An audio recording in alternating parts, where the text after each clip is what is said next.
How you doing there? Welcome back to Babylon Talmud. Today we're studying Daf Memvav, Daf 46. Daf Memvav, Daf 46 of Masechta Nedarim, friends. Today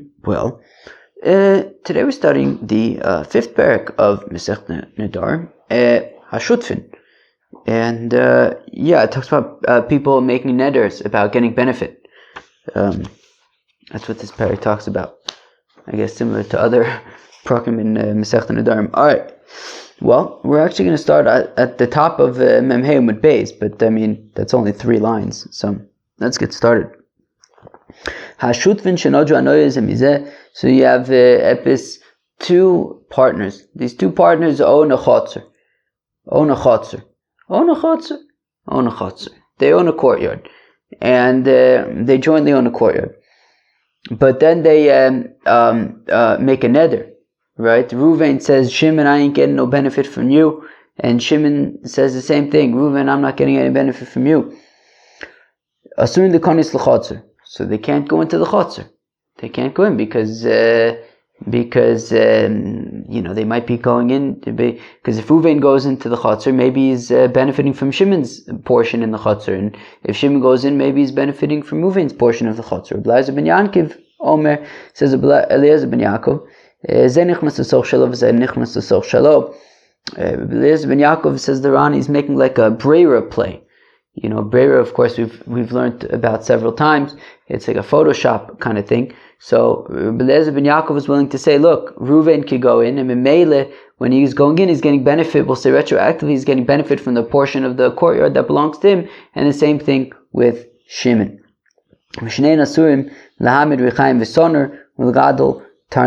But neither one would be permitted to install a flour mill or an oven or to raise chickens, because we're concerned that then the other one might get all worked up and excited and get benefit from the other person's stuff. Okay, if somebody sets up a mill, maybe he'll get excited and go into the other person's portion of the chotzer. If only one of them wasn't allowed to get benefit from the other, right? So Reuven wasn't allowed to get benefit from Shimon, so then he shouldn't go into the chotzer, because right, if they jointly own the chotzer and Reuven's not allowed to get benefit from Shimon, if he goes into the chotzer, so he might be benefiting from Shimon's portion of the chotzer. Eliezer ben Yaakov says no. Reuven could still go into the chotzer and just say, look, I'm getting, right, the soch shali ani nichnas, I'm going into my portion of the chotzer, leave me alone. Ve'eini nichnas the soch shalcha, I'm not going into your portion of the chotzer. And nonetheless, we force the vower to sell his portion in the chotzer and just get out of the situation. Remove himself from the situation. Now, so Reuven and Shimon jointly own this chotzer, and then Levi is not allowed to get any benefit from Reuven, so leikonis l'chotzer. So Levi shouldn't go into the chotzer at all, because if Levi is not allowed to get benefit from Reuven, so then if he goes into the chotzer, he might be benefiting from Reuven's portion of the chotzer. And Eliezer ben Yaakov Omer says, Eliezer ben Yaakov Yochel Omer lo. Levi can, in fact, go into the chotzer and make the claim, the soch shel chavercha ani nichnos ve'eni nichnos the soch shelcha. Levi can say to Shimon, don't get so excited. I'm going to if Levi can't get benefit from Reuven, so Levi could say to Reuven, don't get so excited. I'm going into Shimon's chotzer portion of the chotzer, not yours. Don't worry about it. All right. Okay,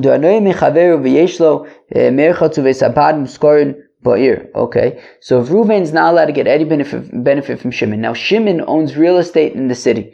Now on that real estate there is a bathhouse, there is an oil refinery, not a refinery, an olive oil processing thing. So Reuven's not allowed to get benefit from Shimon. Now Shimon owns real estate in the city. In the city, on that real estate, there is a bathhouse, there's an oil thingy. Those are things that Reuven would like to get benefit from, right? He'd like to go to the bathhouse. He'd like to chaperine oil.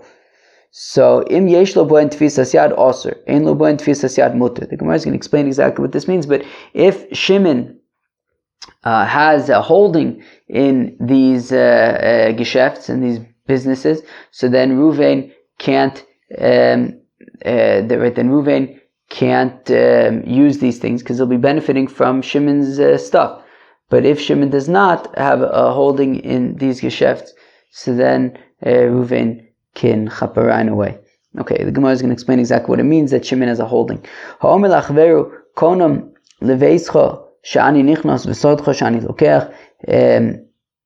If Reuven says to Shimon, I'm not going to go into your house, I'm not going to purchase your field. Now, if Shimon dies or sells it to somebody else, mutter, so then Reuven can go into this field, right? So Reuven had said to Shimon that he's not going into Shimon's house or buy Shimon's field, and then Shimon sells it or dies, so Reuven can now go into his house, he can now buy the field. But if he says that I'm not going to go into this house, or I'm not going to buy this field, also, then in that case, even if Shimon dies or sells it to somebody else, Reuven still cannot go into the house or purchase the field. Ibailu, says the Gemara, they asked Akasha, Benadru plige, hidir zezemai. Okay, so this Mishnah, what does the Mishnah say? Hashutvin shenadru anoye zemizeh. So the Mishnah says that if Reuven says to Shimon, I'm not going to get any benefit from your stuff. Shimon says to Reuven, it's mutual. Reuven, I'm not going to get any benefit from your stuff. So they each made themselves also to the other individual. So we're saying in that case, there's this machlokas. The Chacham say that nobody can go into the Chatzar. Rabbi Eliezer ben Yaakov says that they can. Hidiru zeh mai. But what if it was slightly different? What if Shimon says, Reuven, you can't get any benefit from my stuff, and Reuven says, Shimon, you can't get any benefit from my stuff? I hope I got the names right. But the point is that they're not saying about themselves that they themselves are usher. They're making the other person usher. Reuven saying, Shimon, you can't get benefit from my stuff. Shimon saying, Reuven, you can't get benefit from my stuff. Now what? Do we say, look, the machlokas is when they make themselves usher.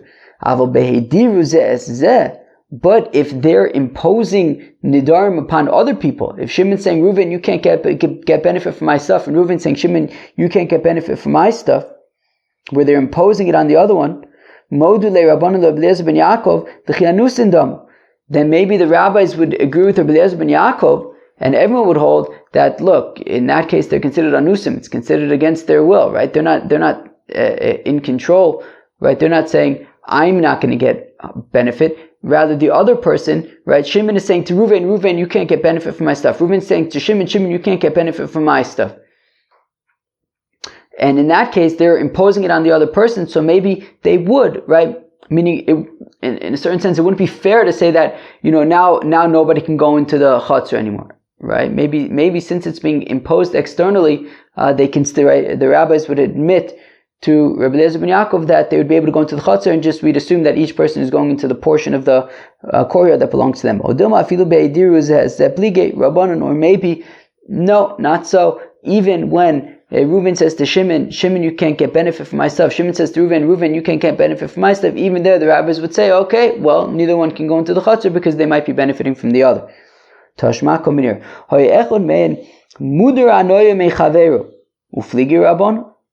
So our Mishnah had said that if one of them was muder hanoya mechaveru, what is muder hanoya? That seems to be implying that he was made to be forbidden. I.e., Shimon says, Reuven, you're not allowed to get benefit. Reuven says to Shimon, you're not allowed to get benefit from my stuff. So we see that it's an externally imposed vow, and yet it's saying, uflige rabon, right? Right? What did right? If we look at the second line of this Amud, Memvav Mud Aleph. Hayechen me muder anei mechaveu lo yikonis l'chatz. Rabbi Eliezer ben Yaakov am yacholu lo l'soch shleini nichnas ve'eni nichnas l'soch shelcha. So we see that even in a situation where it's externally imposed, there's this same machlokas. Tni noder mechaveru hanoya. So the Gemara says, well, no, don't say muder hanoya, rather say noder hanoya. That it's davka when essentially they make themselves Osir ba'anoya, but if it was externally imposed, maybe the rabbis would agree with Rabbi Eliezer ben Yaakov that we could say that he would be going into his own portion. It makes sense to say that it's talking about noder. The katoni seifa, and it says v'chofen es hanoder limkor es chelko, and we force the noder to sell his portion of the chotzer. Now, Iomer b'shloma the noder who, I understand if he is making the neder about himself, hanu the katoni kofen, then I understand why we compel him to force his why we force him to sell his portion of the chotzer, right? Meaning, if Reuven says about himself, Reuven, I'm not getting any benefit from you, Shimon, and now they jointly own this chotzer, so we force Reuven to sell his portion in the chotzer. But Elai Omar de Adre, but if it's talking about where Shimon says to Reuven, you're not allowed to get benefit from my stuff, Amai Kofin also, Amenas honest, why should we now force Reuven, right? Just because Shimon says, Reuven, you can't get any benefit from my stuff, why do we now force Reuven to sell his portion in the chotzer? That wouldn't be very nice. Rather, it must be, it's talking about where Reuven says, I'm not going to get any benefit from Shimon's stuff. So then we say, you know what, let's force Reuven then to sell his portion in the chotzer, and that way it'll be entirely, and therefore he won't have any part in it, then we don't have to worry about, who's going to get benefit from whom. Omer Rabbi says, Rabbi Omer Zeiri, in the name of Zeiri, Machlokas sheyesh ba kedei chaluka. So says Rabbi in the name of Zeiri that we make this that this machlokas is when the courtyard is large enough that it can actually be divided in half. Aval ein ba kedei chaluka, but if it is not large enough to be divided in half, divrei hakol mutter, then in that case everyone would agree that it would be permitted. If Reuven says I'm not going to get benefit from Shimon, Shimon says I'm not going to get benefit from Reuven. If it's not large enough to be able to be divided by two, so everyone would agree that they would be able to go into the chotzer, and it would just be considered that each person is getting benefit from his own stuff.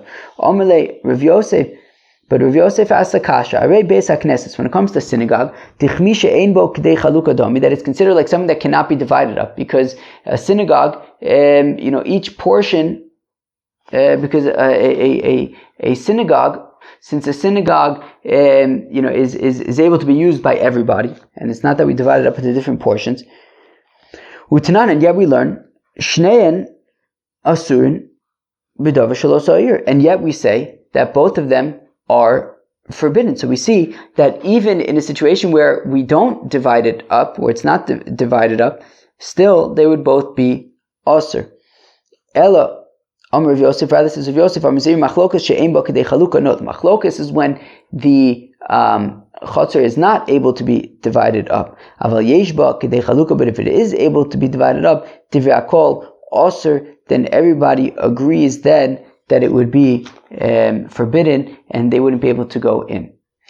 Amar Rav Huna says Rav Huna halacha Rabbi Eliezer ben Yaakov, that the halacha is like Rabbi Eliezer ben Yaakov, that they would be able to go into the chotzer. We would assume that they're going into their portions. V'chein Amar Rabbi Elazar, similarly says Rabbi Elazar, halacha Rabbi Eliezer ben Yaakov, that the halacha is like Rabbi Eliezer ben Yaakov.